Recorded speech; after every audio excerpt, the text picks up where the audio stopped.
এই যে সংস্কার এবং নতুন বাংলাদেশের অগ্রযাত্রা সেটাকে ব্যাহত করার জন্য, এবং তারা চক্রান্ত করছে এই জুলাই প্রজন্মকে নিঃশেষ করে দেওয়ার জন্য।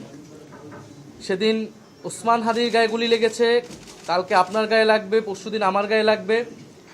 কারণ প্রথম এবং প্রধান টার্গেট করা হচ্ছে এই জুলাই গণ অভ্যুত্থানে যারা অংশগ্রহণ করেছে সারা দেশের তরুণরা, নাগরিকরা, শহীদ পরিবার, যারা আহত যোদ্ধা রয়েছে।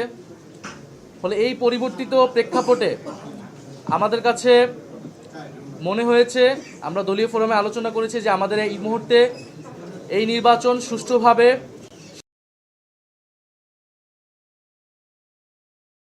এবং যাতে আধিপত্যবাদী কোনো শক্তি আমাদের এই গণঅভ্যুত্থান পরবর্তী অগ্রযাত্রাকে ঠেকাতে না পারে, সেজন্য আমাদের বৃহত্তর ঐক্য প্রয়োজন।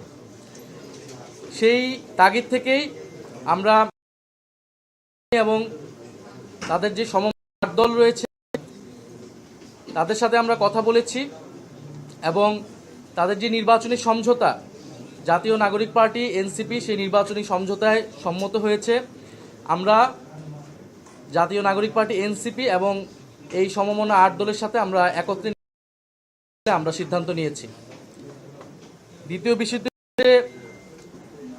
এই নির্বাচনী সমঝোতা এটি একদিকে যেমন নির্বাচনী বৈতরণী পার হওয়ার জন্য, অন্যদিকে আমাদের যেই এনসিপি প্রথম থেকে সংস্কার বিচার প্রশ্নে আমরা কাজ করে যাচ্ছিলাম, সেই সংস্কার